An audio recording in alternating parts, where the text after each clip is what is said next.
Rebonjour tout le monde et bienvenue à ce deuxième épisode de Kerbal Space Program à la découverte de l'espace.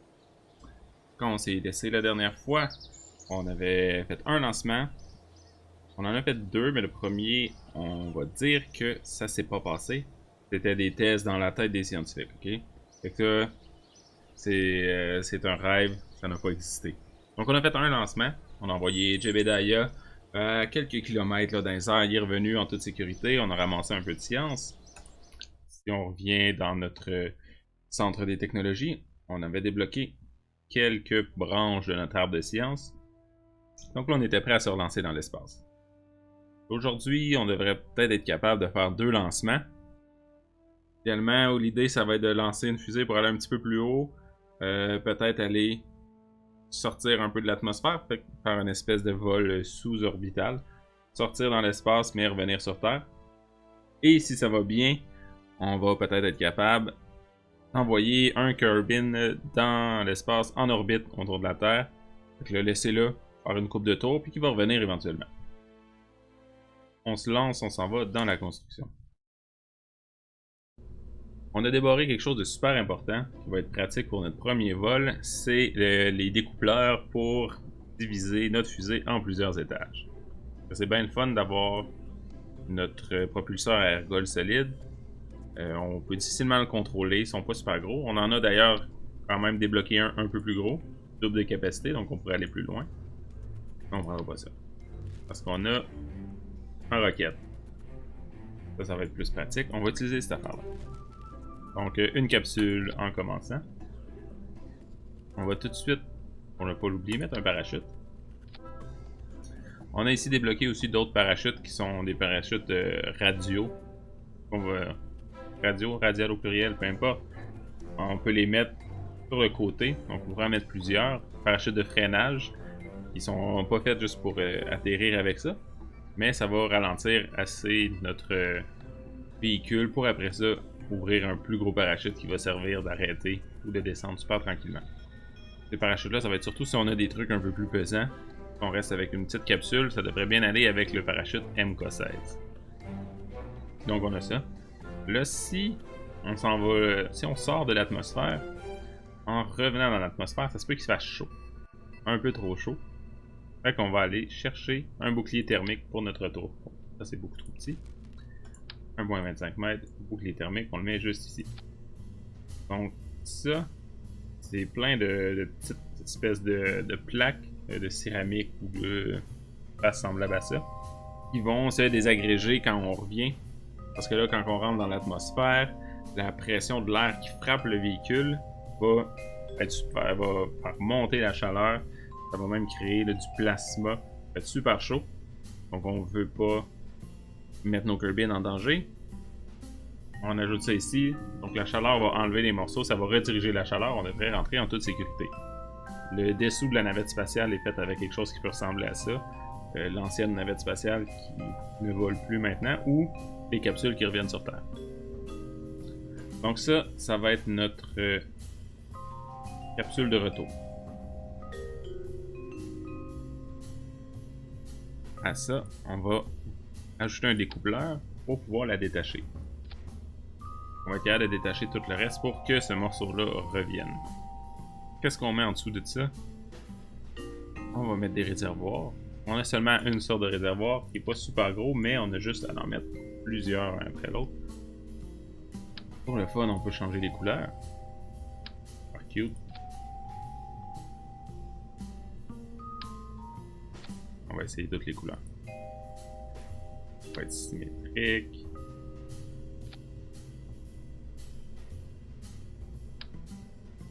Ça. Avec notre roquette. Donc ça va être un de nos étages. On pourrait s'envoler juste comme ça, mais pourquoi pas le séparer lui aussi et mettre quelque chose d'autre en dessous. On clique sur le module, on peut tout bouger. Donc, on va mettre d'autres réservoirs. Oups. Si on en sélectionne plusieurs et on tient Alt, on est capable de les dupliquer. Fait que là, on pourrait en avoir 8 comme ça. Boum. Peut-être que c'est suffisant. On va mettre notre autre fusil. On manque d'aérodynamisme. Ça va donner des ailerons qui vont servir à rester stable pendant notre ascension. Donc là, ça pourrait ressembler à notre fusée. Qu'est-ce qui nous manque? De la science. On veut ramasser de la science. On a un baromètre, notre conteneur de glérine mystérieuse et aussi un thermomètre. On va ajouter tout ça. On se rappelle que c'est super important d'essayer d'équilibrer ça le plus possible. On va éviter le gros échec qu'on avait eu. Donc on va en mettre 2. On va les mettre sur ce module-là parce que c'est le module qui va revenir. On va essayer de revenir avec les morceaux.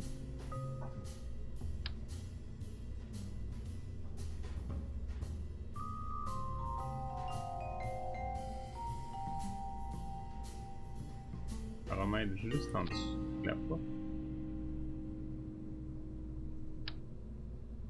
Hop, là, je l'ai mis en debout.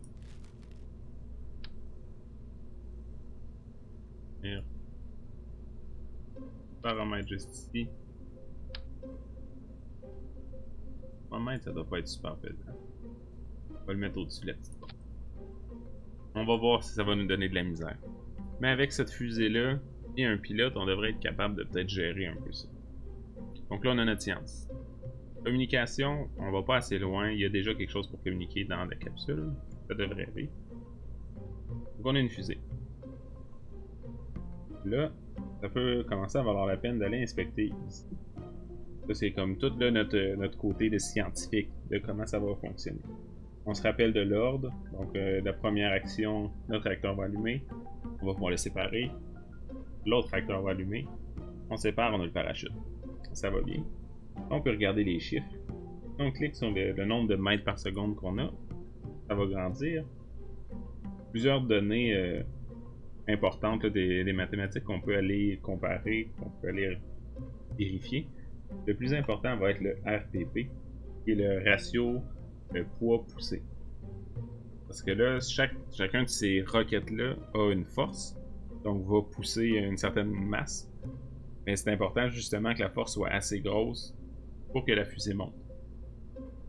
Donc le ratio, il faut qu'il soit au-dessus de 1. Idéalement à 1.23, ça va aider. Donc là, notre premier réacteur a un ratio de 1.39. Techniquement, ça veut dire que ça devrait monter. On a 58 secondes de combustion. ISP, ça c'est l'indice d'efficacité. Là, présentement, on est en train de regarder si on était à la température... si on était au sol, dans l'atmosphère. Parce que ça va changer, dépendamment d'où est-ce qu'on est en altitude, s'il y a de l'oxygène autour ou s'il n'y en a pas.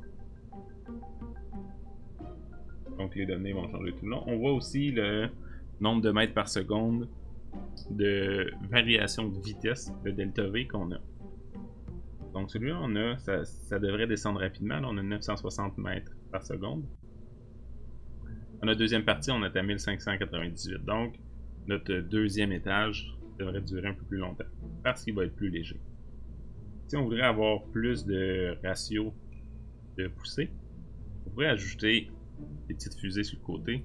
Si on avait le couplage pour le côté, mais là on l'a pas. Je pense qu'on peut essayer ça comme ça. Si on rajoutait plus de tanks, de réservoirs de carburant, le poids deviendrait trop important et là notre ratio il pourrait descendre en dessous de 0 et la fusée va juste pas monter. On va donner un nom. On va l'appeler le stylo parce que ça a l'air d'un crayon. Super original. Si vous avez des suggestions de noms de fusées, n'hésitez pas à envoyer ça dans les commentaires. On va pouvoir les nommer selon que ce soit les personnes ou les commentaires. Parce qu'on va en bâtir plusieurs, donc il va falloir d'autres suggestions de noms. Je pense qu'on est prêt. On va changer d'astronaute. Jeb a fait son travail. On a un autre pilote, c'est Valentina. Valentina avec ce souple-là. On est prêt. On peut aller au lancement. On se croise les doigts pour que ça se passe mieux que la première fois. Que je répète, ça s'est pas vraiment passé. C'était un rêve. Notre fusée est là, elle tient bon. Le stylo est droit. On est prêt. Maintenant, comme on n'est pas avec l'ergol solide, on peut moduler la puissance de notre roquette. Donc on peut peser sur Shift ou CTRL. Vous voyez en bas ici, le gaz monte et descend au milieu. Donc ça va être la puissance. On met tout au fond. Si on veut, on peut peser sur Z pour mettre au fond ou X pour descendre au maximum aussi. On a le RCS et le SAS. C'est des systèmes d'assistance. Le SAS, ça va bloquer le plus possible. Donc il y a un ordinateur de base qui va essayer de bloquer la position de la fusée. Et on peut décider de la forcer à pointer dans différentes positions. Donc là, ça va juste, c'est une assistance stabilité. Donc ça va rester stable le plus possible. Après, on peut décider de pointer là, dans différents endroits. Ça, on va le voir aussi à travers notre exploration spatiale. Donc on est prêt. Notre ratio était assez élevé. Ça monte, ça va bien. On voit à gauche la quantité de carburant qui diminue. Une fois qu'on vole avec les lettres WASD, on peut se diriger.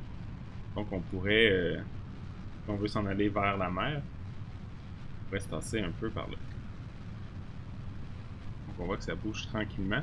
Il faut faire attention parce que si on va trop vite, la pression de l'air va nous faire basculer, on va partir dans toutes les directions et on va échouer.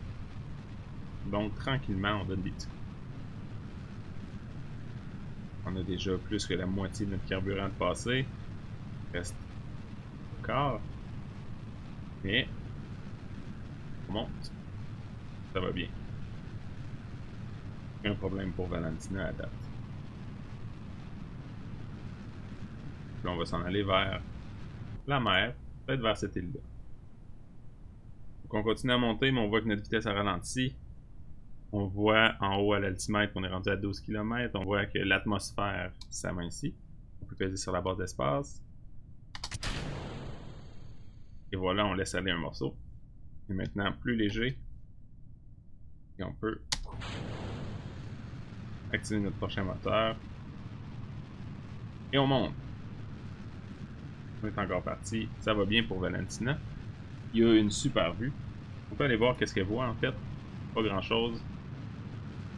On voit ses instruments et c'est tout noir. Avec Q et E, on peut faire une rotation. Donc, oh, ici, on est capable de voir un petit peu l'horizon de la planète qui s'en va. La Lune, si on pèse sur V, on va revenir.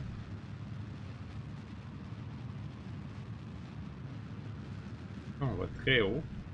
On voit qu'on va assez vite pour que la pression de l'air sur le véhicule fasse du plasma ou du feu. On n'a plus d'essence, on peut laisser aller ce morceau-là aussi. Et voilà. On est à 60 km. Dans Kerbal Space Program, la limite de l'atmosphère est à 70 km.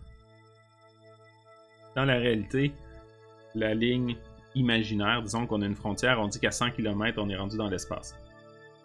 Il n'y a presque pas d'air, il n'y a presque pas de molécules nulle part. Donc on est, grosso modo, dans le vide total.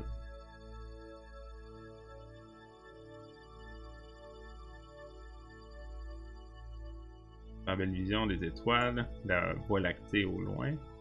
Magnifique. Valentina est plutôt chanceuse. Donc là, on monte encore assez rapidement. Si on appuie sur la touche M, on a notre carte du système solaire. On peut reculer comme quand on était dans l'observatoire. Et on a notre trajectoire. AP pour apoastre. Apoastre en français. Qui est l'apogée, en fait, le point le plus haut de notre trajectoire. Une fois qu'on est ici, on va se rendre jusqu'à 350 km au-dessus de la planète. Donc on a encore pour 5 minutes à monter tranquillement. Et ensuite, on va redescendre, entrer dans l'atmosphère et techniquement atterrir juste ici. Dépendamment de la vitesse qu'on perd et comment ça se passe et de la rotation de la Terre, ça va peut-être changer. On passe sur M, on revient. On pourrait en profiter pour faire des expériences. Avec les rines mystérieuses. On observe la Glérine dans l'espace près de Kerbin. Elle s'est accumulée en sphère, elle semble être devenue friable. C'est en sphère, un peu comme si on mettait de l'eau dans l'espace. Si vous avez déjà regardé des vidéos de la Station Spatiale Internationale, quand les scientifiques mettent de l'eau, ça a tendance à faire, pas seulement tendance, ça fait toujours une petite boule sur elle-même. On va garder l'expérience. Voyons voir la pression atmosphérique. Enregistré. Les mesures de l'instrument sont nulles, c'est comme si on était dans le vide. Oui, on est dans l'espace, on est dans le vide. Ça fonctionne pas vraiment, mais c'est quand même une donnée scientifique. Thermomètre. On va enregistrer la température. Mesurer la température spatiale relève de l'impossible, puisqu'il n'y a aucune matière environnante pour être chaude ou froide, sauf le vaisseau et le thermomètre.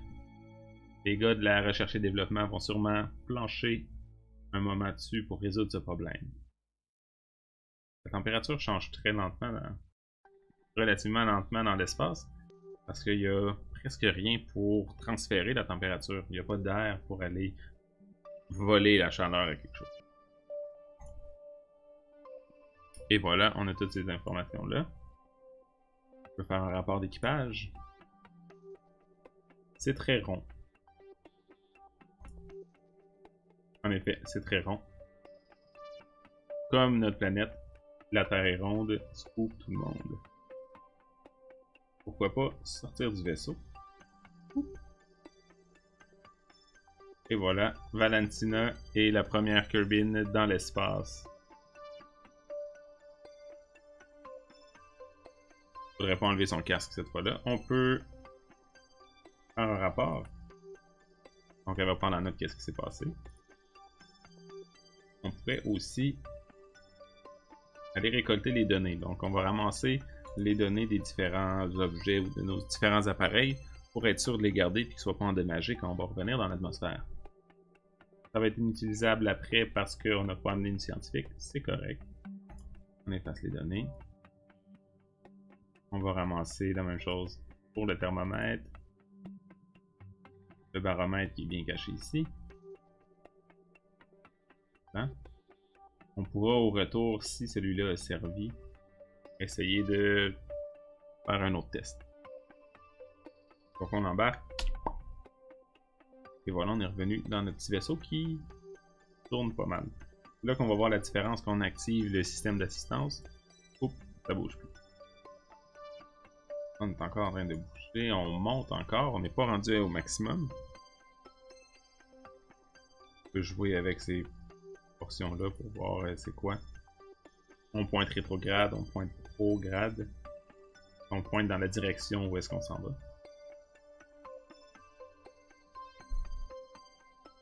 Encore un petit bout. Ce qu'on peut faire, c'est d'accélérer le temps avec le point et la virgule. Avec le point, on va faire l'avance rapide, 5 fois, 10 fois. On peut aller jusqu'à très très rapide.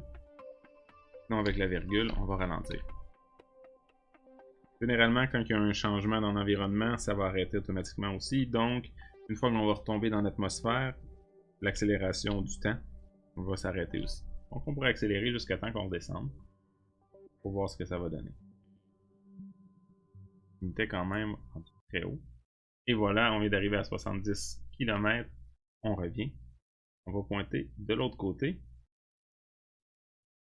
Histoire d'avoir notre bouclier thermique qui pointe vers l'impact de l'air. Et on commence déjà à prendre en feu. On est à 2000 mètres secondes, mais on va voir que l'atmosphère va nous ralentir rapidement.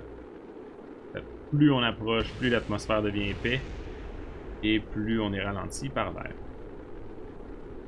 Si on n'avait pas de bouclier thermique, peut-être que ça aurait été trop chaud pour Valentina, mais là tout va bien. On a énormément ralenti, on va bientôt pouvoir ouvrir notre parachute. Et voilà. On se rend compte qu'on est loin de toute forme de terre. Il y a quelque chose à l'horizon là-bas, mais on va atterrir dans l'eau. Comme la plupart des missions, surtout à l'époque, on pouvait retomber directement dans la mer. Entre autres parce que la Terre est surtout constituée d'eau. Donc les chances qu'on arrive dans l'eau sont plutôt hautes. Valentina arrive. Première turbine dans l'espace, félicitations. Tout devrait bien aller, on est rendu.